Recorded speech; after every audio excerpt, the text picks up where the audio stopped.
नमस्कार दोस्तों। केंद्र शासित चंडीगढ़, वो चंडीगढ़ जो एक प्लान सिटी के रूप में एशिया का पहला शहर था और इस शहर को बड़े सपनों के साथ बनाया गया था। इस उद्देश्य से बनाया गया था कि जिस तरीके से यूरोपियन कंट्रीज में एक बेहतर जो है शासन चलता है, पारदर्शिता होती है और जनता को, सरोकारों को सबसे ऊपर रखा जाता है, उस तरह का शहर हो और जिसकी अपनी अद्भुत क्षमता हो, अपनी पहचान हो और जिसके स्ट्रक्चर से कोई खिलवाड़ ना हो। इन सारे सपनों को सजाकर पंडित नेहरू ने इसे बनाने की योजना तैयार की। इसको पूरा अमली जामा पहनाने के लिए उन्होंने तमाम सारे लोग, उस समय तत्कालीन मुख्यमंत्री प्रताप सिंह कैरो को लगाया और फिर पेरिस से ली कर्बूजियर को लेकर के आए कि चंडीगढ़ को वैसा डिजाइन कीजिए कि अपने आप में एक अद्भुत शहर हो, और बिल्कुल अद्भुत शहर बना। और इस शहर ने एक पहचान दी कि हिंदुस्तान में कि एक शहर बसाया जा सकता है जो देश और दुनिया में अपना नाम रख सकता है, अपनी अद्भुत पहचान रख सकता है। तो उस शहर का आज इंफ्रास्ट्रक्चर हो, स्ट्रक्चर हो या यहां की व्यवस्थाएं हो, सब छिन्न भिन्न हो रही हैं। क्यों हो रही हैं? क्या नेहरू की पहचान खत्म करने के लिए शहर को बर्बाद किया जा रहा है या कोई और कारण है? इन्हीं सारे मसलों पर चर्चा के लिए हमारे साथ मौजूद हैं आर.के. गर्ग साहब। आर.के. गर्ग साहब को हम एक समय में आरटीआई का पुरोधा मानते हैं और उन्होंने यहां पर इस केंद्र शासित राज्य में जो काम किया है वो अद्भुत है। उन्होंने जब कांग्रेस की सत्ता थी, जो आरटीआई लेके आई थी, उसको उन्होंने परेशान कर दिया था, रोने पे मजबूर कर दिया था उस दौर के अफसरों को कि आपको जवाब देना पड़ेगा। लेकिन आज उसी आरटीआई को कैसे कमजोर किया गया, किस तरीके से शहर को बर्बाद किया गया, जो वायदे थे, इरादे थे, वो सब खत्म कर दिए गए। तो इन्हीं सारे मसलों पर उनके साथ चर्चा करते हैं। गर्ग साहब, स्वागत है। नमस्कार। गर्ग साहब, जिस तरह से चंडीगढ़ है, आज 2022 खत्म होने जा रहा है और जब खत्म हो रहा है तो उस समय आप कैसे देखते हैं कि 2005 में जब आरटीआई आया, एक्ट आया, तब से लेके आप लगातार काम कर रहे हैं और आप उसके एक स्टेट्समैन के तौर पे कहे जा सकते हैं आरटीआई के लिए, और उसके अलावा आपकी संजीदगी हर कोई जानता है। आप सत्ता के जो काम पत्रकारों को करना चाहिए, विपक्षी पार्टियों को करना चाहिए, वो काम आप सदैव करते रहे। जब कांग्रेस सत्ता में थी तब भी सवाल उठाते थे, आज भाजपा सत्ता में है तब भी सवाल उठाते हैं। दोनों का आपने आरटीआई आने के बाद में पूरा पीरियड देखा है। तो हुजूर, अब आपको क्या लगता है कि चंडीगढ़ कहाँ है, आरटीआई कहाँ है और व्यवस्थाएं कहाँ हैं? शुरू कर। देखिए, मेरा जो एक सरोकार रहता है कि व्यवस्था में सुधार होना चाहिए, व्यवस्था को एक ट्रांसपेरेंसी आनी चाहिए और व्यवस्था अच्छी होनी चाहिए कि जो एक अपने आप में एक तरक्की समाज को दे उस चीज़ को। मैं उसके लिए काम करता हूँ। 2005 में जब ये कानून आया था, ऐसा लग रहा था कि एक दूसरी आज़ादी हमें मिली है और उसका बहुत अच्छा प्रयोग हुआ। बहुत अच्छी बात हुई कि आम आदमी जो कभी दफ्तर में जाने की हिम्मत नहीं कर सकता था और वो घुस भी जाता था तो उसको कोई पूछता नहीं था। तो इस कानून के आने से हमें आम आदमी को वहाँ पे दफ्तरों के अंदर जाके बैठने की, उनसे सवाल पूछने की एक हमें एक कानूनी अधिकार दिया गया है। जब मैंने ये बात शुरू किया है उससे, क्योंकि उस वक्त ये चीज़ बड़ी बुरी मान ली जाती थी कि कोई आदमी क्यों आके हमसे पूछे। जब मैं ये सवाल पूछता था तो गर्ग साहब, एक सवाल जरूर करूंगा कि जब आप ये सवाल उठाते थे उसी दौर में बहुत सारे आरटीआई एक्टिविस्ट खड़े हो गए थे और आज वो जो कहीं पर नहीं थे वो करोड़पति हैं और आप तो जो अपना पैसा था वो भी फूंक के खड़े हैं। बिल्कुल। मैं ये, देखिए, मेरा हमेशा से ये रहा है कि व्यवस्था में सुधार हो। हमने किसी किस्म का ये नहीं था कि उससे कोई फ़ायदा उठाना था, कोई बात करनी थी। हमने सिर्फ व्यवस्था के सुधार के लिए काम शुरू किया था। जो क्या हुआ, जब ये एक्ट नया नया आया था सबको ऐसा लगा कि हमें एक अधिकार मिल गया। लेकिन मैं ये कहता हूँ कि जब हमें कोई अधिकार मिलता है उसके साथ हमारे कर्तव्य उससे कहीं ज़्यादा होते हैं। तो इस अधिकार के साथ जो हमारा कर्तव्य था उसको ठीक प्रयोग करने का। उसी की वजह से आज क्या हुआ कि जितने भी और आरटीआई एक्टिविस्ट थे समय के साथ साथ वो गायब होते चले गए, क्योंकि उन्होंने कर्तव्य की तरफ ध्यान नहीं दिया, सिर्फ अपनी बात पे ध्यान दिया। जब हम सवाल पूछने लगे थे इस चीज़ का, सवाल हमने रिसर्च करके पूछे, उनसे पूरा पढ़ के उनका सारा दफ्तर का उनकी कार्रवाई को उनको पढ़ने के बाद पूछिए सवाल उनसे। और उसका फ़ायदा ये हुआ कि जब वो सवाल पूछते थे तो आज ये हालत यह है कि सवाल पूछने के बाद दफ्तर वालों को ये सोचना पड़ता है कि ये सवाल आया है, इसका जवाब हमको देना पड़ेगा, और वो जवाब पढ़ के देते हैं। और मुझे बहुत सारी खुशी होती है कि ऑफिसर जो है मुझे कहते हैं कि आपके काम करने के बाद हमें पढ़ने की आदत पड़ी है। चलिए, ये आदत तो पड़ी है, लेकिन अब जो मौजूदा हालात हैं 2022 पे आ जाते हैं। आज 2022 में तमाम सारे लोग तमाम चीज़ों को लेकर शिकायत कर रहे हैं। जो 2014 में तमाम सारी व्यवस्थाएं थी, एक कायम हुई थी, तमाम डर था आरटीआई और दूसरी चीज़ों का, आज हम चूंकि ये सीधे नरेंद्र मोदी के अंडर में आता है, केंद्र शासित है, इसलिए मैं कह रहा हूं कि आज 2014 के मुकाबिल जब हम बात करते हैं, क्योंकि 2023 में हम कदम रख रहे हैं आज, तो 2023 में जब कदम रखने जा रहे हैं हम, तो उस स्थिति में आप बताइए 2022 में आप क्या देख रहे हैं कि क्या हुआ, और 2022 में जो शिकायतें हैं लोगों की क्यों हैं, और आपको क्या शिकायत? देखिए, मैं ये कहना चाह रहा हूँ कि जब से ये व्यवस्था शुरू हुई 17 साल इसको हो गए, 14 के बाद भी 8 साल हो गए, बहुत अच्छा पीरियड यहाँ से निकल गया। इस बीच में क्या हुआ कि जो अधिकारी हैं उनको भी आरटीआई की आदत पड़ गई। अब क्या हो रहा है कि एक व्यवस्था होती है कि जब कोई काम सही नहीं होता और उसको अगर संज्ञान में लाया जाता है सरकार के, तो सरकार उसके ऊपर कार्रवाई करती है। लेकिन मैं ये देख पा रहा हूँ कुछ पिछले दिनों से, कुछ 2-3 साल की बात ज़्यादा कह सकते हैं इसके अंदर, कि जब कोई संज्ञान में चीज़ लाई जाती है, पहले अगर अखबार में खबर छपती थी, आपको याद होगा कि हम पिछले दिनों काफ़ी सारी हम खबरें, जब कांग्रेस के राज में भी 14 के पहले भी हम खबरें छप करते थे, जब कोई अखबार में खबर छप जाती थी शाम तक उसका कोई ना कोई कार्रवाई हो जाती थी उसका। लेकिन अब क्या है कि अखबार में कितनी भी सीरियस खबर छपे उसके ऊपर कार्रवाई नहीं होती। क्या आप बताइए एक मिनट बड़ी ईमानदारी से, 2014 तक जो आरटीआई से निकली हुई खबरें थी और उसके अलावा जर्नलिस्ट जो रिसर्च करते थे, वो मिल करके जो होता था एक मुहिम बनती थी, क्या आज बनती है? नहीं, आज वो मुहिम देखिए दोनों तरफ से, जो पत्रकार थे, रिपोर्टर थे, जो इलेक्ट्रॉनिक मीडिया के, प्रिंट मीडिया के, वो मेहनत करके खबरें हमसे निकाल के वो उसको छापते थे, फिर उसके ऊपर उसका आगे की कार्रवाई के ऊपर भी ध्यान रखते थे। आज मुझे बड़ी दिक्कत से मुझे कहना पड़ रहा है कि हमें उस तरह की जो रिसर्च करने वाले जो रिपोर्टर्स हैं वो भी गायब हुए, जो ऑफिसर्स हैं वो परवाह नहीं करते, और जितना तक देखा जाता है संजीदगी जो है वो नहीं रही। संजीदगी एक, चलिए अब आप समस्याओं पे बात कर लेते हैं। प्रशासनिक स्तर पे क्या समस्याएं आ रही आरटीआई में और पब्लिक में? देखिए, आमतौर पे क्या हो रहा है कि पब्लिक लाइफ में ट्रांसपेरेंसी, पब्लिक लाइफ में रिस्पॉन्सिबिलिटी फिक्स करने की जो बात है वो कहीं ना कहीं ख़त्म होती जा रही है। मैं आपको छोटा सा उदाहरण देता हूँ। 2018 में एंटी डिफेक्शन लॉ लाने के लिए काम शुरू हुआ, क्योंकि बहुत सारी ऐसी यहाँ पे जो चंडीगढ़ नगर केंद्र, चंडीगढ़ नगर निगम भी है, और भी जो जिनमें असेंबली विदाउट असेंबली, नगर निगम विदाउट असेंबली, क्योंकि नगर निगम विदाउट असेंबली जब होती है तो उसको बहुत सारे अधिकार मिलते नहीं हैं।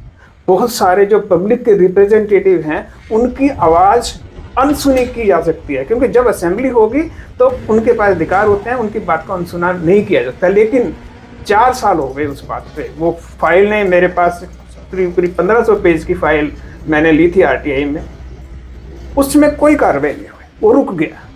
आज अगर एंटी डिफेक्शन लॉ हो जाए तो हमारी जो एनसी है, जहाँ पे ये काम हो रहा है, जो इधर उधर लोग चले जाते हैं, आत्मा की आवाज़ पे खड़े हो जाते हैं या बैठ जाते हैं, वो सारा ख़त्म हो जाए, पब्लिक लाइफ सुधर जाए, लेकिन वो कर नहीं रहा कोई। मैं गर्ग साहब एक चीज़ कहूँगा, मैं आप ही से बात मुझे मिली थी इन्फॉर्मेशन कि जब कांग्रेस शासन था, सुषमा स्वराज कमेटी आई थी और चंडीगढ़ में मेट्रोपॉलिटन काउंसिल बनाने की बात हुई थी और सारी बातें हुई थी और फिर इस पर कांग्रेस ने भी काम करना शुरू किया था। मुझे याद है कृष्ण मोहन होते थे जो है प्रिंसिपल सेक्रेटरी हों, और उनके लेवल पे चूंकि उनके स्तर पे था तो वो काम शुरू हुआ था। लेकिन आज न वो है, न एलिवेटेड हाईवे है, न कहीं अंडरपास है। बहुत सारी चीज़ें ऐसी हैं जो थी कि कैसे हम ट्रैफिक को कंट्रोल करेंगे, क्या करेंगे, सिंक्रोनाइज करेंगे सब चीज़ें, सिस्टम। पैसा बहुत खर्च हो गया। नगर निगम की जो एफडी होती थी वो भी टूट गई और आज कर्ज में डूब गया।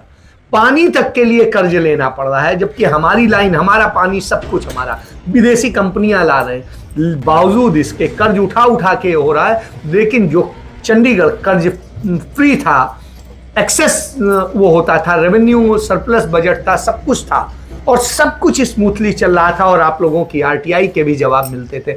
आज क्या वो स्थितियां हैं और क्या समस्याएं हैं इस पे? आज की स्थिति एकदम से डामाडोल हो गई है। पिछले कुछ दिनों में ये देखने को मिल रहा है कि जो पब्लिक के प्रति रिस्पॉन्सिबिलिटी है, जिम्मेवारी है, लोकतंत्र में पब्लिक की आवाज़ सबसे ज़्यादा सुनी जाती है, लेकिन पिछले कुछ सालों से पब्लिक के प्रति जो जिम्मेवारी लोकतंत्र में होनी चाहिए वो ख़त्म होती जा रही है। क्योंकि जो अफसरशाही है, यहाँ के जितने भी अफसर आते हैं वो कहीं ना कहीं पब्लिक के प्रति रिस्पॉन्सिबिलिटी नहीं ले रहे, ना उनको लेने की ज़रूरत पड़ रही है, क्योंकि उनके ऊपर किसी किस्म का इस टाइप का कोई दबाव नहीं है। और एक और भी बात है, जो पब्लिक है, पब्लिक भी उदासीन हो गई है कहीं ना कहीं। मुझे लगता है वही स्थिति तो नहीं जो जैसी यूपी बिहार में होती है, जब चल रहा है वह चल रहा है बस। यहाँ पे क्या है, जो पब्लिक है वो जब चुनाव होता है उस वक्त तो थोड़ा बहुत एक्टिविटी दिखाती है और बातचीत करती है और अपना प्रभाव दिखाने की कोशिश करती है, लेकिन उसके अलावा मुझे हैरानी होती है। मैं कई बार लोगों को कहता हूँ जो मेरे से बातचीत करते हैं कि अगर हमें 5 लोग चंडीगढ़ में ऐसे मिल जाएं जो चंडीगढ़ के लिए काम करते हैं, निस्वार्थ, एजेंडा लेकर नहीं आए, निस्वार्थ अगर आ जाएं, तो चंडीगढ़ में बहुत छोटा सा शहर है 10 किलोमीटर का, यहाँ पे परिवर्तन लाया जा सकता है। मैं यही बात कह रहा हूं कि जब सुशासन की बात होती है, सब कुछ बात होती है, इस 10 किलोमीटर का केंद्र शासित, सीधे प्रधानमंत्री से बहुत बजट मिल सकता है क्योंकि पैसे की भी राज्यों की तरह से कमी नहीं है। जब यह स्थिति है, फिर चंडीगढ़ बन क्यों नहीं रहा है? फिर चंडीगढ़ कर्जदार क्यों हो रहा है? मुझे ये बताएं। नहीं, चंडीगढ़ कर्जदार इसलिए हो रहा है कि यहाँ जो प्लान बनती है ना, वो प्लान सही मायने में नहीं बनती। जो यहाँ पे ऐसे, मुझे ऐसा लगता है, बहुत बार ऐसा महसूस होता है कि यहाँ पे प्लान बनाए जाते हैं किसी पर्पज से। आप ये देखिए 2022 में चंडीगढ़ में मैं ये कहूँ कि सिवाय सीसीटीवी कैमरे लगाने के, जिससे लाखों के चालान इशू हो गए, लेकिन ट्रैफिक मैनेजमेंट नहीं हुआ। ट्रैफिक और खराब हो गया। मैं आज ही इत्तेफाक से मैं बताऊं, आपके साथ में बैठना था तो मैं आ रहा था और यहाँ से 8 किलोमीटर की दूरी की स्थिति है जो चंडीगढ़ में मैं 10 मिनट के अंदर तय करता था, उसमें मुझे आधे घंटे से ज्यादा का वक्त लगा। बिल्कुल। देखिए, केंद्रीय एजेंसियों ने, चाहे फॉरेस्ट रिसर्च इंस्टीट्यूट है, चाहे राइट्स है, और तमाम तरह की जो रोड कांग्रेस वाले हैं, उन्होंने कितनी रिपोर्ट ने चंडीगढ़ के लिए बनाई है। मास्टर प्लान चंडीगढ़ का 3 साल लगातार हाई कोर्ट में जाके फिर वो बना है। आज मुझे बड़ा ये शर्म वाली बात होती है कि 2015 का मास्टर प्लान बनाया हुआ अभी तक उसके ऊपर कुछ कार्रवाई नहीं हुई। मैं सर ये बताऊं कि जितनी रिपोर्ट्स आई, मैंने जो देखा, मुझे जो जानकारी है उसके मुताबिक वो किसी रिपोर्ट पर कोई कार्रवाई नहीं हुई, जबकि तमाम सारे लोग विदेश घूम आए, तमाम सारे अफसरान और पार्षद और देश के तमाम हिस्सों में घूम आए, तमाम यात्राओं के बावजूद नतीजा कुछ नहीं। आप क्या बताएंगे? क्योंकि आपने इस पे आरटीआई आपने काफी काम किया। इसमें मैं आपको एक चीज और बता रहा हूँ। चंडीगढ़ की जो पब्लिक प्रॉपर्टी है, उसकी जो इनकम है, बड़े सिस्टमेटिक तरीके से सोसाइटीज को पहुंचाई जाती है। हम लोगों ने काफ़ी बार काम किया है और यहाँ पे जो सोसाइटी है वो अफसरों की सैरगाह के नाम से कहा गया है। तो वो वहाँ पे क्या होता है कि जो भी इनकम आती है वो सोसाइटीज़ को चली जाती है। यानी कि वो गवर्नमेंट ऑफ इंडिया के अकाउंट में नहीं जाती है। पिछले दिनों मैंने 3-4 ऐसी सोसाइटीज़ के बारे में स्पेसिफिकली लिख के भेजा है, उसकी कॉपी मैंने वित्त मंत्रालय को भी भेजी है कि यहाँ पे जो पब्लिक प्रॉपर्टी है उसकी जो इनकम है वो सरकार को नहीं मिल रही, और ये हो रहा है, लेकिन इसको कोई रोक नहीं रहा। चलिए, मैं एक चीज कहूंगा कि यहाँ राइट टू सर्विस एक्ट को लागू करने की बात हुई, यहाँ पर तमाम सारी और चीज़ों को लेके हुआ, और जो ऑनलाइन सर्विसेज की बात हुई, लेकिन इसके बावजूद पानी शायद बताते हैं लोग बहुत महंगा हो गया 2014 के मुकाबले, बिजली महंगी हो गई, इवन बिजली को बेचने का क्रम शुरू हो गया, पानी को भी जो विदेशी कंपनी आकर के जिस तरीके से यहाँ फ्रांस की कंपनी आके काम करेगी वो 4 गुना और बढ़ाएगी दाम, तो इस तरह की तमाम चीज़ें, जबकि पानी भी हमारे भाखड़ा का है, नेहरू का बनाया हुआ भाखड़ा डैम है, उसके अलावा जो सारी चीज़ें, शुद्ध पानी जब चंडीगढ़ में आता है उस भाखड़ा नहर का सीधे पानी पी सकते हैं, इतना शुद्ध है जो उसका एग्जामिन किया गया है। तो ऐसी स्थिति के बावजूद चंडीगढ़ में ये सारी चीज़ें हो रही, तो क्या क्या कैसे महंगा हुआ है, क्या चीज़ें हुई हैं, इनको लेके आपने क्या काम किया? कि मैंने पानी की जो बात आती है, पानी एक लिमिटेड रिसोर्स है। चंडीगढ़ में जो पर कैपिटा जो पानी की कंजम्पशन है सारे इंडिया से लगभग दुगनी है। यहाँ पे मैं ये कहता हूँ कि सिर्फ 500 करोड़ रुपए का हमारी भारत सरकार इतना सारा हमें बजट देती है, मुझे बहुत हैरानी होती है कि 500 करोड़ रुपए फ्रांस की सरकार से लेने की इनको ज़रूरत क्या पड़ी, किस लिए?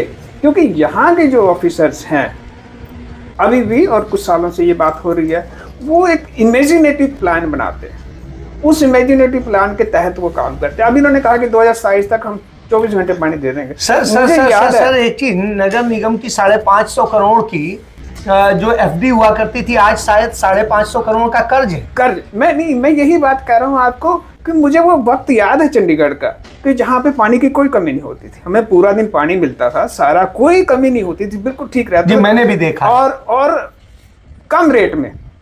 आज रेट बढ़ गए हैं, लोन ले लिया है, मैंने और लोन लेने वाले प्रधानमंत्री दफ्तर को मैंने ये लिख के भेजा कि मुझे ये बता दीजिए कि पानी कहाँ से आएगा। पैसा आपका 500 करोड़ आ गया, ठीक है, लेकिन पानी कहाँ से आएगा? पानी के रिसोर्सेज नहीं बढ़ने वाले।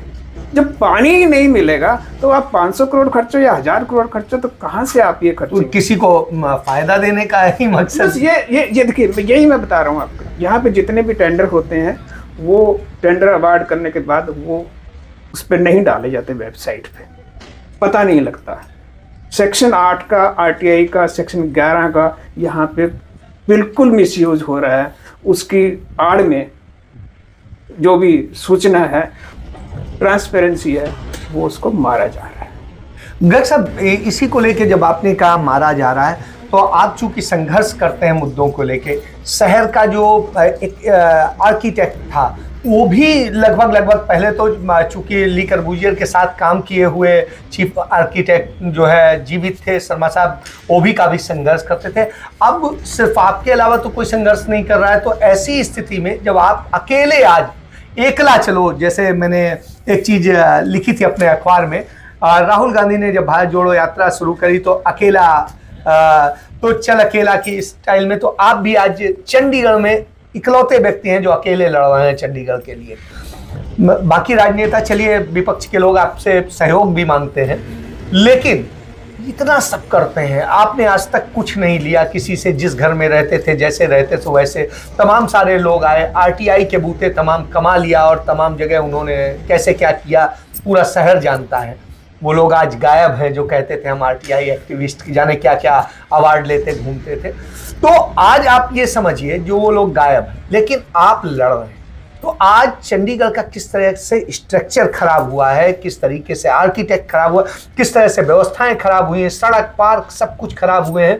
तो ऐसी स्थिति में क्या प्रशासन संजीदा नहीं है, लोग संजीदा नहीं है, यहाँ के जो पार्षद संजीदा नहीं है, या आप लोग नहीं लड़ना चाहते हैं, या पत्रकार नहीं लड़ना चाहते, मीडिया को भी? मैं देखिए, मैं आपको इस पर मैं ये कहना चाहूँगा कि यहाँ पे लोग संजीदा नहीं, प्रशासन और पब्लिक के रिप्रेजेंटेटिव जो उनको प्रतिनिधित्व करते हैं, वो सब लोगों के ऊपर डिपेंड करता है। मैंने अभी आपको कहा है कि 5 लोग अगर चंडीगढ़ में काम करने वाले हो जाएं तो ये प्रशासन, ये सारी व्यवस्था, ये सारी चीज़ें बदल सकती है।